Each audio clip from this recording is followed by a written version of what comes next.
End of the circuit breaker does mean the island school children are heading back to the classroom today. Minister for Education Dr Alex Allinson joins us this morning.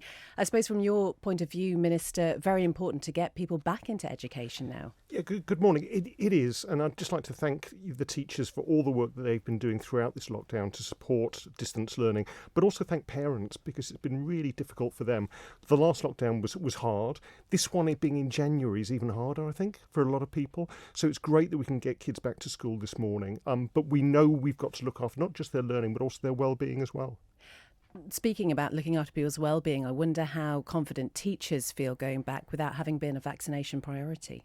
Yep, I mean, we are working on that. Obviously, the vaccination programme is being rolled out as we speak, particularly for those elderly people in care homes.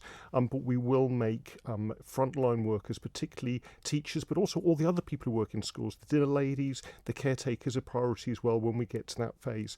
What we're doing this week, funnily enough, is the start of the Children's Mental Health Awareness Week, and we'll be concentrating on those children who still feel cautious, who still feel a bit worried going back to school after 3 weeks perhaps at home alone, and dealing with that and allowing them to integrate back into mainstream education.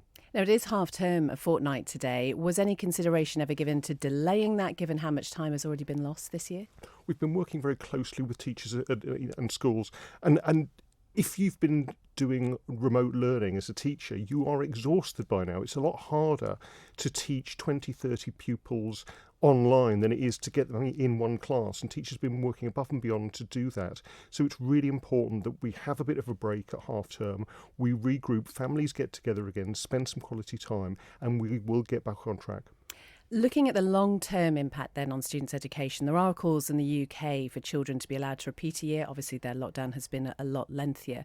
Would that be allowed for pupils over here if there is significant concern about their progress? Absolutely. We've always tried to put the child first, put families first. And I know in my own friendship group, some people have reset a year when their children have either been physically unwell or have had other issues. In the United Kingdom, obviously, they've lost a significant amount of learning.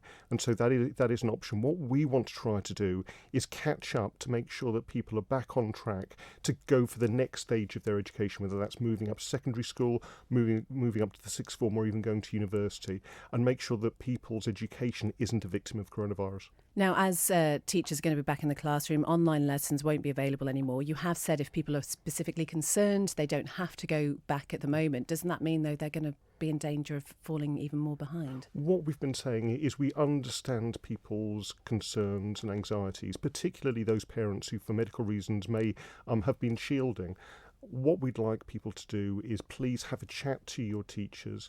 They can support you, they can reassure you, they can allow your child to get back to school at the right time for them, and make sure that their education isn't further disadvantaged and that they can catch up.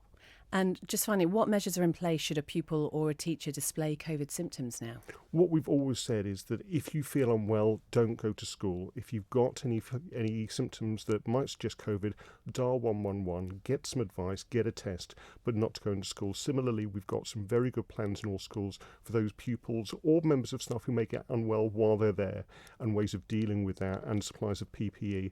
So we're trying to make sure that schools are as safe as possible, both for students but also for staff. Dr Alex Allinson, thank you for joining us this morning.